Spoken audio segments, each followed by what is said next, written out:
Groups across the state are willing to take the message of violent free elections home.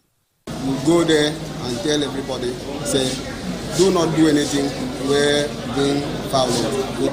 I also educate many of our people to shun violence. We have to conduct free and fair elections. At least 100% no violence. This is part of the implementation of the Outer Nepal National Program of Action, which focuses on providing early warning mechanisms through sensitization and awareness campaigns to curb violence during and after the 2023 elections. In Uyo, Clement Barikui, NTA News. Ahead of the forthcoming governorship election, the candidates in Bauchi State have signed a peace accord towards ensuring successful conduct of the election. Awal Abdullahi reports that the event was organized by the Bauchi State Commander of the Nigeria Police Force. The gubernatorial candidates who signed the peace accords are Governor Bala Mohammed of PDP, Haliru Dauda Jika of NNPP, and the running mates of APC candidate Shehu Aliyu. Among others, the signing of the peace agreement was performed at the instance of State Commissioner of Police and other relevant stakeholders. Important inputs in making Bauchi State very, very safe.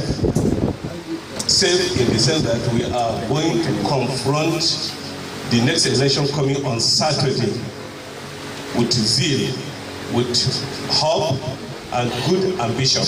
We hope the equipment will work, and then of course materials will reach their destinations on time.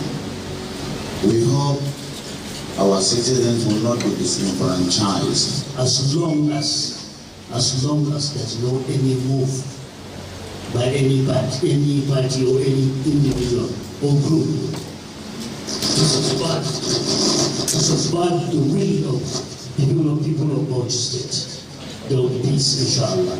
So I wish that there is a written commitment on this document by the INEC to be as fair as possible. Some observations were made toward ensuring justice on the side of INEC and security agencies, where all candidates unanimously agreed to abide by the rules and regulations.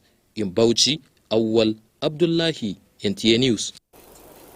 Now, the Supreme Court has finally put to rest controversies surrounding the Kano Central Senatorial District election. The Apex Court affirmed Rufai Sani Hanga of the New Nigeria People's Party as the senator-elect for the Kano Central Senatorial District. In a unanimous judgment prepared by Justice Uwani Abba Aji, delivered by Justice Emmanuel Agim, the five-man panel of justices upheld the verdict of the Court of Appeal, which ordered INEC to recognize Hanga as the candidate of NNPP. Consequently, Hanga replaces the former Kano State Governor Ibrahim Shekaro, who defected to the People's Democratic Party, having secured the NNPP senatorial district tickets. The Independent National Electoral Commission had earlier declared Senator Ibrahim Shekaro as the senator-elect for the district. The Supreme Court's verdict followed its earlier decisions that vote cast during an election belongs to the political party.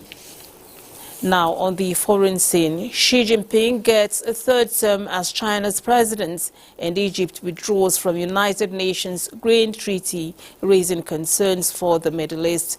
Charles Alpha reports.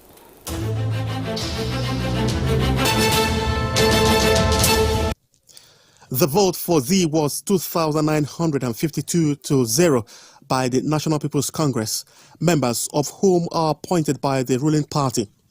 Chinese leader Xi Jinping, 69, has been given a third 5-year term as the nation's president at a time of severe economic challenges and rising tensions with the United States and others. The endorsement of Xi's appointment by the ceremonial National People's Congress was a foregone conclusion for a leader who has sidelined potential rivals and filled the top ranks of the ruling Communist Party with his supporters since taking power in 2012. Meanwhile, Malaysia's former Prime Minister Muhyiddin Yassin has been charged with corruption and money laundering. Yassin, was charged on Friday, making him Malaysia's second former leader to be indicted after leaving office. Muhyiddin, 75, pleaded innocent to 4 charges of abuse of his power to obtain 232.5 million ringgit, that is equivalent to $51.4 million bribes for his party, and 2 charges of money laundering involving 195 million ringgit, equivalent to $43 million. His party says he is expected to face an additional charge on Monday. In Africa, Egypt, one of the world's largest wheat importers, has given notice that it will withdraw at the end of June from a United Nations grain treaty which has been on for decades, leading to rising concerns among some other signatories to the convention. Egypt's departure from the Multinational Grains Trade Convention, which promotes market transparency to further boost trade cooperation, follows a period of turmoil in grains markets linked to the war in Ukraine and concerns about global food security. Egypt signed the treaty, the only international treaty covering trade in grains, at its inception in 1995, and has been a member of the council governing it since 1949. Charles Alpha, NTA News.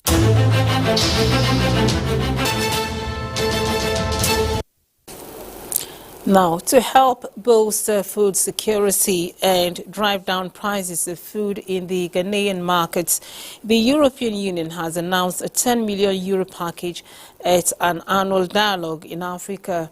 Vice President Dr. Mahamudu Bawumia says the support from the EU will go a long way to augment the Planting for Food and Jobs program.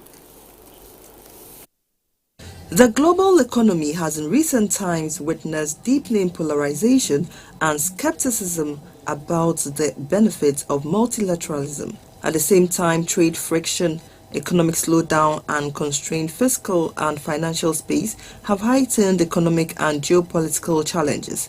At the Ghana-European Union Political Dialogue, the Vice President, Dr. Mahamudu Bawumia, emphasized that the COVID-19 pandemic, which also exposes existing vulnerabilities to crisis, and the ongoing geopolitical challenges have further heightened the vulnerabilities and risks, thus leading to disruptions in trade, supply chains and connectivity. I would like to seize this opportunity to express my sincere appreciation and gratitude to the EU for allocating €10 million earmarked to support Ghana's food security, which will definitely augment government's agenda of planting for food and jobs. Over the years, Ghana and the EU have enjoyed an enduring cooperation, beginning in 1975 with the signing of the first financial protocol. A Deputy Minister for Foreign Affairs, Mr. Thomas Mboma, said Ghana and the EU would work together to address issues such as economic diplomacy, climate change, regional security, among others. Our discussions have focused on issues such as economic diplomacy, partnership, democracy, good governance, climate change and sustainability, economic transformation, regional security, and multilateralism. According to the head of the EU delegation to Ghana, Mr. Ichad Razali, €203 million have been earmarked for budgetary support for the next 4 years.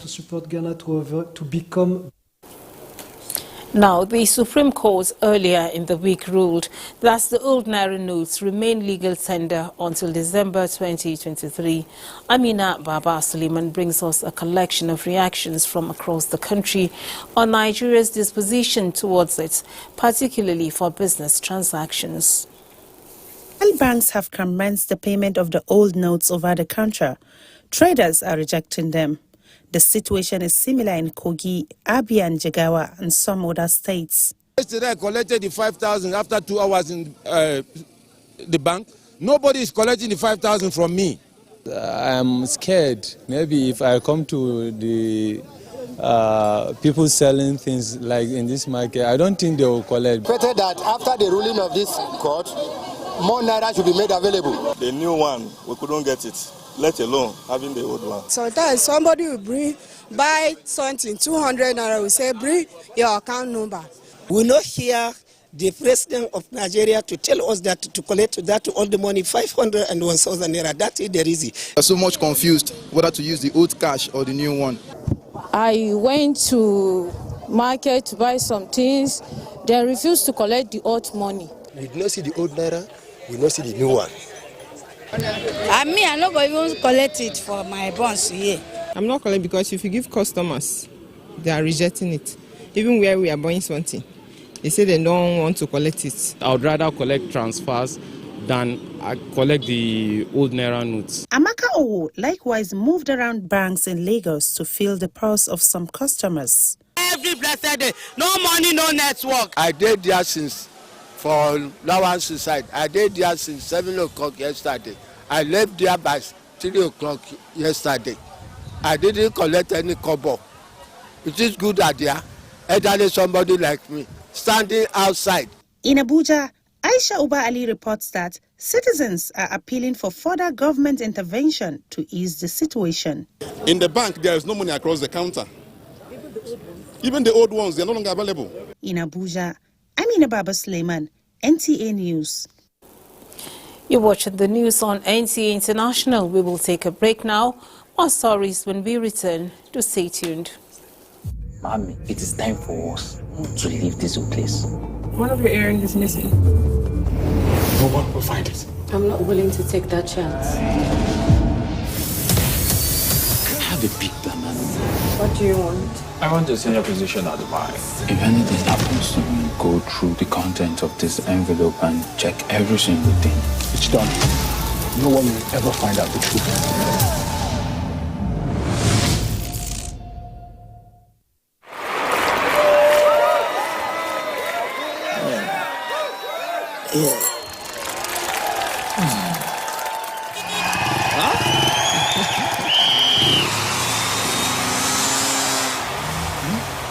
Latest entrant, latest technology. Welcome to Intel 4G LTE Advanced and experience super fast internet access today. Visit intel.com.ng or any of our stores in Lagos, Abuja, and Port Harcourt to get started. Intel. Live more. Planets of the 2023 population and housing census in Nigeria have again reassured that this year's national headcount is sacrosanct as arrangements to deliver credible census data are on course. This formed the major discourse as the handover of census equipment by the United Nations Population Fund, UNFPA, to the National Population Commission in Abuja. Olushia Diapo has details. But many people will also ask, why are we not communicating broadly? We are waiting for the governor elections to be over. Yeah. It's irrespective of the date, we conduct census by the grace of God 2023. The 2023 census is coming 17 years after the last exercise, and the National Population Commission, the agency driving the project, has assured that the digitization of the head count will make the process transparent and credible. These census planners are finalizing preparations, and this is consolidated with the latest delivery of 16 model laptops of high-performance configuration. I wish to assure that these laptops will be put to effective use towards the execution of the census agenda. It is my firm belief that the 2023 post-election survey will live up to its tagline by making the census count. That when we talk about the Sustainable Development Goals, when we talk about leaving no one behind, the sheer size of Nigeria means that not only will Nigeria not deliver its own development plans if we do not deliver the census, it's the foundational data set for good development. For the UNFPA Nigeria, the agency is actively involved in the census programs and its processes, emphasizing that the equipment is to be used for the post-remuneration survey, PS, an exercise that will validate the census outcome. In Abuja, Olusheye Adiagbo, NTA News. And health authorities in Benue State have confirmed the outbreak of Lassa fever in the state. Blessing Mechebute has the details. Lassa fever, an acute viral hemorrhagic disease transmitted by infected rodents, have continued to be a major source of concern to medical practitioners. Lassa fever is endemic in Nigeria, with outbreaks almost every year in different parts of the country, particularly during the dry season. Benue State has had its own fair share of the disease, as health authorities say 31 cases have so far been confirmed, with 3 deaths recorded in the recent outbreak. So far, 151 persons who had contacts with these 31 confirmed cases I mentioned earlier have been followed up. The treatment center is active, managing confirmed cases, and with some, I think, on admission currently as we speak. He adds that the state emergency response team has deployed rapid response personnel to hotspot areas to support contact tracing and case management. Chief Medical Director, Benue State University Teaching Hospital, Makurdi, Professor Terumu Swende, says some of the patients have been treated and discharged from the facility, while others are still on admission undergoing treatment. And treat 44 suspected cases of Lassa fever this year, from January 1st to today. I can confirm to you that 17 of them have been confirmed positive. Of this number, 2 are still with us, even though we have 9 patients in the isolation center today. The other 7 have had their samples taken or are about being taken for confirmation. Thankfully, of the 17 we've managed this year, here in the hospital we've not lost anybody. Okay. However, we referred 1 person for further treatment elsewhere, and he later passed on.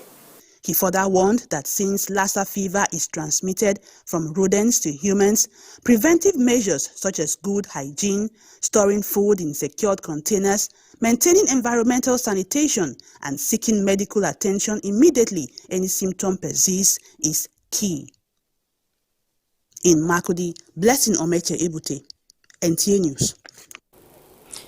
Now, Minister of State for Health Joseph Ekumankama has conveyed the approval of President Muhammadu Buhari for the reappointments of Dr. Tosin Erabo as the Registrar of the Medical Laboratory Science Council of Nigeria and Professor Onyebuchi Azubuike as the Medical Director of Federal Medical Center Umuahia, Abia State.